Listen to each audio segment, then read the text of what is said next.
Hey guys, it's not very often that we get to knock out 3 idiots with one video, but today, Lady Luck is smiling down on us, because in this masterpiece of idiocracy, we have Jism, the evil Daniel Pratt, and Bob Knodle arguing about the existence of gravity and the operation of gravimeters. Get your facepalm protection ready, and let's begin.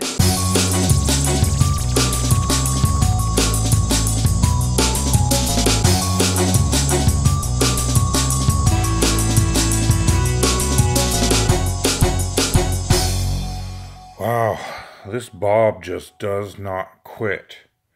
So, I'm listening to this, and I'm going to play a little exchange between him and Jaron sounds rightfully annoyed. Yeah, well, Jism's an idiot, so it's not surprising that he gets easily annoyed when someone else explains basic science concepts that he just can't grasp. Maybe because Bob is actually trying to say he can prove gravity's real or there's some downward force because his gravimeter, a machine that he himself can't prove has any practical application other than to supposedly prove gravity. Gravimeters, like the one Bob and Jaron are talking about, are highly precise accelerometers. They measure the downward accelerating force that all objects feel coming from the center of the Earth. Now, there aren't a lot of practical applications for these extremely precise gravimeters unless you're a geologist or geophysicist, as gravimeters are primarily used in crustal dynamics to determine underground magma shifts, groundwater table and soil moisture changes, and vertical surface rising due to distant earthquakes. Yeah, that's a thing. Extremely accurately measures things through an evacuated or vacuum tube. And then he says, well, no, this has nothing to do with the moon or any space stuff. This is all just confined to the flat earth. Bob, nature abhors a vacuum. There is no natural vacuum on this flat earth. Daniel Pratt, you're an idiot, because no one is saying that a gravimeter comes pre-packaged with a natural vacuum inside, nor is anyone saying that a pure vacuum exists anywhere in our universe. I know you like to repetitively quote whatever science article you read that stated that nature abhors a vacuum, but I don't think you understand what that means. We'll leave that for another video, so let's continue. So you measuring shit in a vacuum to prove conditions on this earth is fucking asinine, Bob.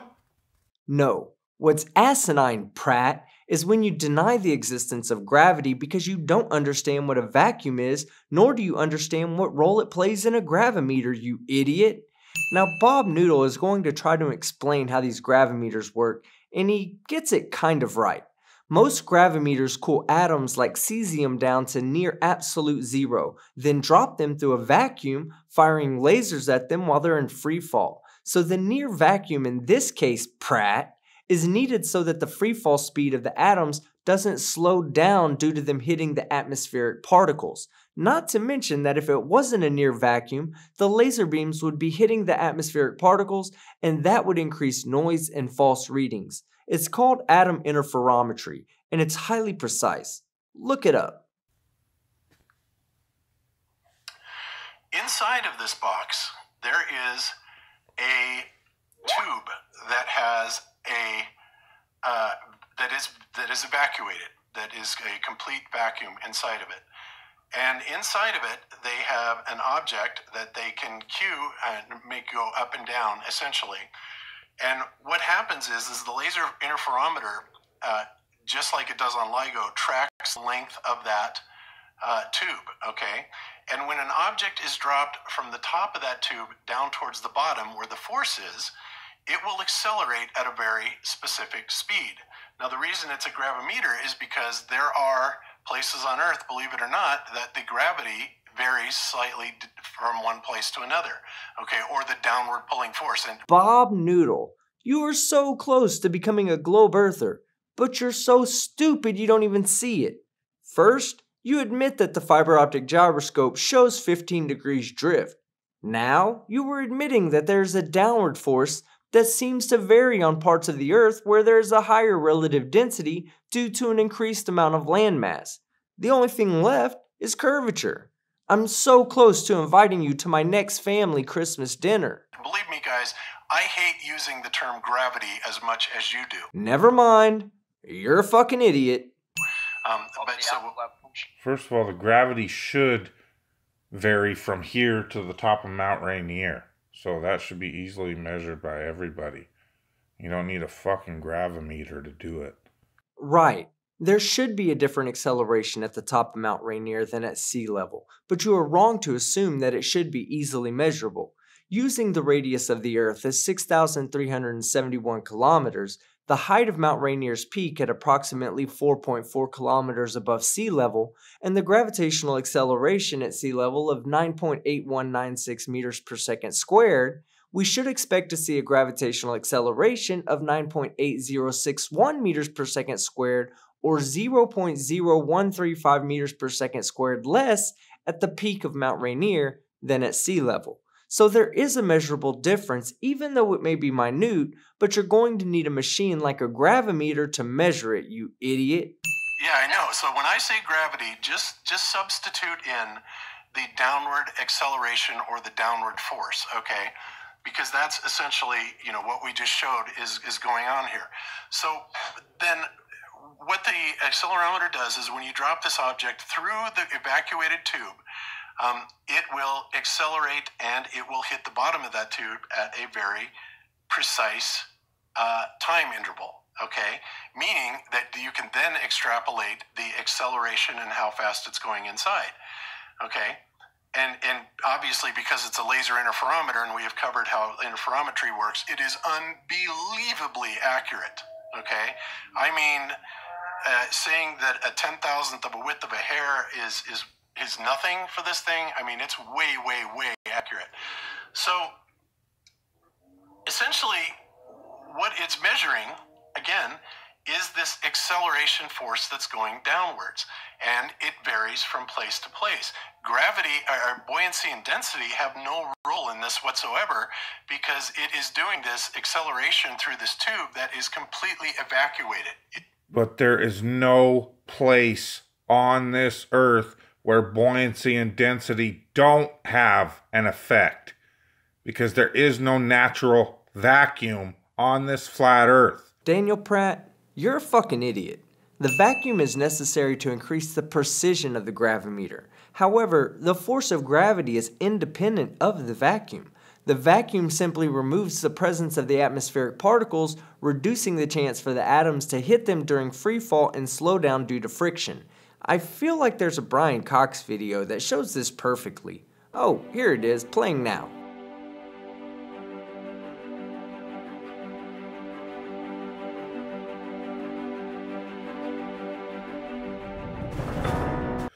The only vacuum to do with Earth is the imaginary ones the heliocentrists have put in your head. What the fuck does that even mean, Pratt? The only vacuum to do with Earth is the one heliocentrists put in your head? I understand that you think that anything that costs more than a Big Mac is expensive, but you can build a basic vacuum chamber in your bedroom/garage for about $30. It's not going to be anything close to a space vacuum, but it will be close enough for you to get a basic understanding of what a vacuum is and how it works. So to say that there are no actual vacuums to do with Earth makes you look like a fucking idiot. And now you're trying to put it into use it as a basis for a thought experiment, and then use a machine that's using that very same imaginary thought experiment place as its medium to measure things, to tell us what's real on this Earth. Wow, you really are full of dumb shit today, Pratt. That whole thought you had made no fucking sense whatsoever coming out of your mouth. First off, a gravimeter is an actual machine with actual real-world applications. Ergo, it's not a thought experiment, you fucking idiot. It's the same bullshit these fucking people we've been battling with for 4 years pull on us. You flat earthers think this is a war, and we think it's fucking hilarious. Flat earthers are nothing more than a handful of morons who were simply born with a lack of efficiency in the critical thinking department. A bunch of dipshits who can't get past frames of reference and gravity, intellectual dust mites who hate science, but think they understand science better than scientists. Fortunately for humanity, all flat earthers are easily identifiable idiots, and nobody lets them near the important shit. Is a vacuum, okay? No atmosphere. Try to, employ heliocentric attributes to this Earth. No one on this Earth has ever been in a fucking vacuum. Well, nobody's ever been in a vacuum except for everybody who's ever been in a vacuum. Like everybody who's ever made a spacewalk. According to Wikipedia, in the history of humans visiting space, 229 astronauts have engaged in EVAs, with 5 of those completing only lunar EVAs. Daniel Pratt, do you even research the topics you talk about, or do you just spew non-factual bullshit and hope nobody catches it? You're a fucking idiot. No medium of any kind whatsoever to interfere or prohibit the dropping of the object that goes down to it, okay? So it goes at 9.8 meters per second squared? Roughly, and they say that. Yeah, roughly. Plus of course or minus. It doesn't, because it is made on Earth, and it's an evacuated tube, so it's not as strong as a vacuum, so they can't... So, I mean, as far as it being accurate, it's created here on Earth. It's not created in space, it's not created sideways, it's created where they know the rate at which something falls in that tube. It doesn't prove that there's gravity involved. It doesn't prove there's a downward force. And I don't understand how you can say there's no density, or you said there's no density involved. There's something dropped. There isn't. The medium is a vacuum. But this is just... The damn thing is called a gravimeter. I don't know if I already... Daniel Pratt is at an absolute loss of coherent thought from the mindfuck that Bob Knodle just gave him and Jism. The gravimeter only works when a force is present, because without a downward force, the atoms wouldn't go anywhere when dropped, and the machine would be pointless.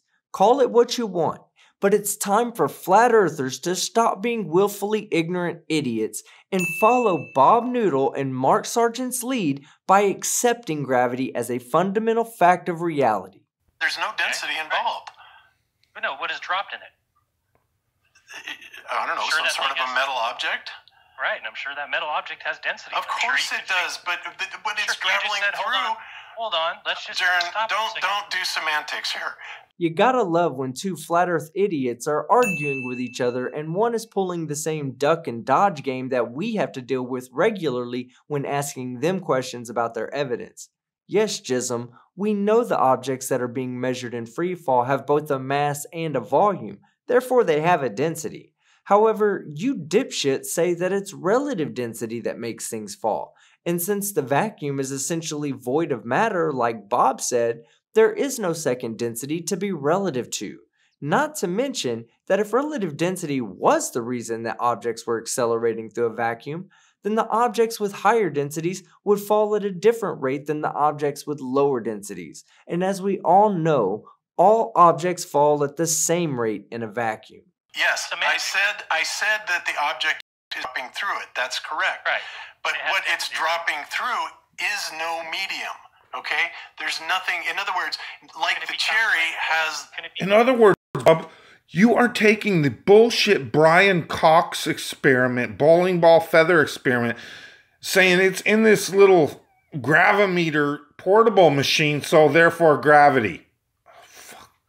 Maybe you're raging too hard to see the problem, Pratt, but without gravity, objects would be falling for no reason, violating Isaac Newton's first law of motion. Bob Knodle is actually trying to explain observational reality in a way that is consistent with the flat earth model, because in reality, there seems to be a force acting on all things with mass, and its magnitude is affected by the amount of mass beneath it and the position of massive objects like the sun and the moon and the sky, amongst other things. Bob is still an idiot though, because the force he is trying to explain has already been explained by science. Desert File. Gravity, you fucking retard! Gravity! Have you ever heard of fucking gravity? Gravity! Gravity! Calculated? Yes. Can it be calculated? Okay, then that's all you need. So relative density explains it. You have an item that falls in an evacuated tube at a certain speed. You can calculate it. You can program it with 9.8 meters per second. You can program it with weight as whatever, and it will give you a reading. It's very accurate. Okay, great. So then how do you explain then that it gives you a different reading in a different place on Earth that has a slightly different gravitational constant? How do you explain that with buoyancy and density? I have no idea.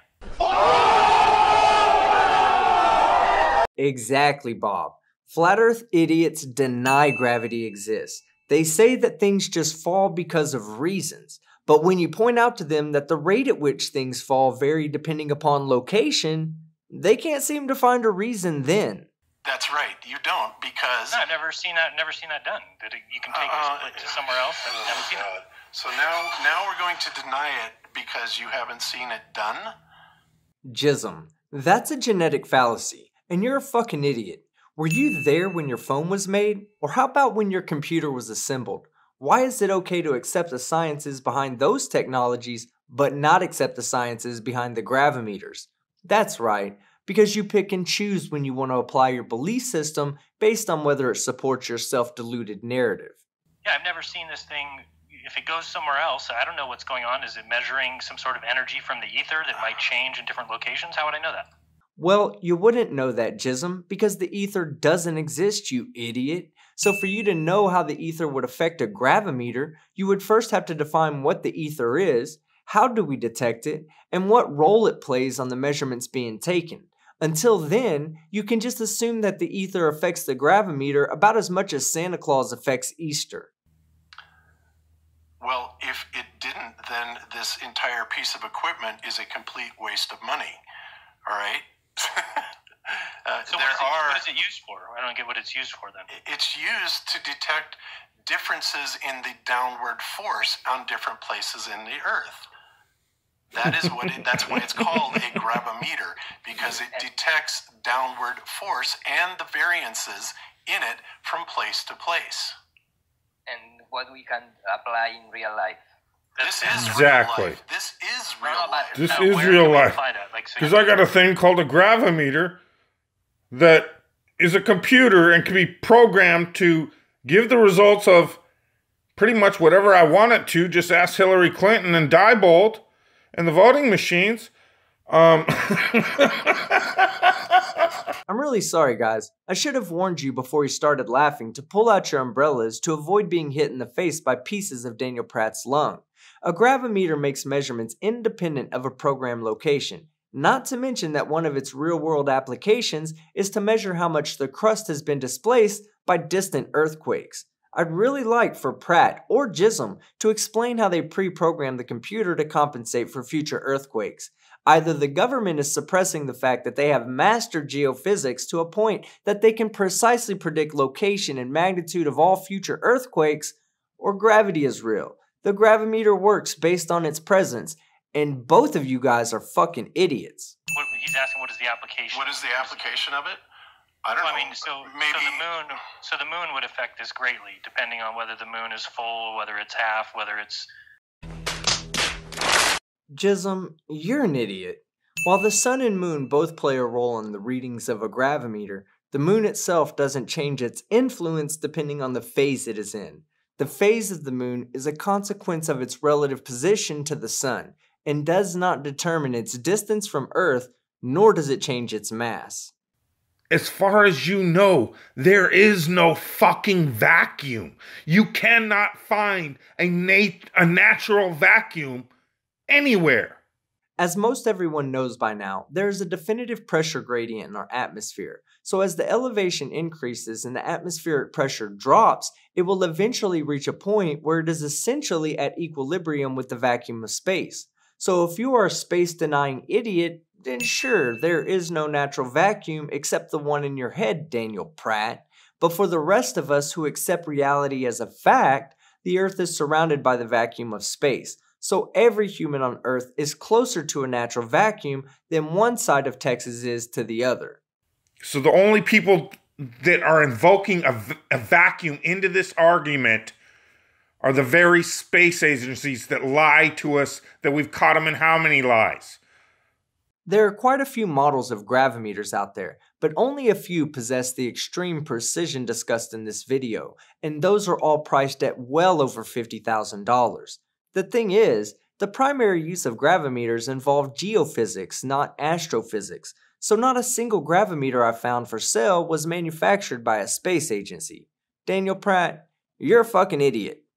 So I think this is where we're going to end it today. As much as I would enjoy watching three monkeys throw feces at each other, the longer I stick around, the greater the chance that some of their flat earth shit lands on me. Because all flat earthers, especially Dan Pratt, Jism, and Bob Knodle, are fucking idiots. Now I'd like to take the time out to thank Bob Knodle for finally admitting that flat earthers are idiots for not believing in gravity. Jism, well, for being the idiot Jism always has been, and the evil Dan Pratt for making life easy for all of us flat earth debunkers. Keep putting out videos, Daniel dipshit, because you are a fucking idiot. Okay guys, thanks for sticking around until the end. If you found this video even mildly entertaining, then please click the thumbs up, subscribe if you haven't already, and click that notification bell to keep informed. I want to say a special thank you to all my patrons, channel members, and everyone that has helped by donating to the moving fund over my last few live streams. We should be completely up and running at full steam by July 1st. This includes more Cream Skeptic live streams, a new VR debunk series, and much more. Leave a comment below telling me what future content you would like to see most. I'm Father Skeptic, and I'm out.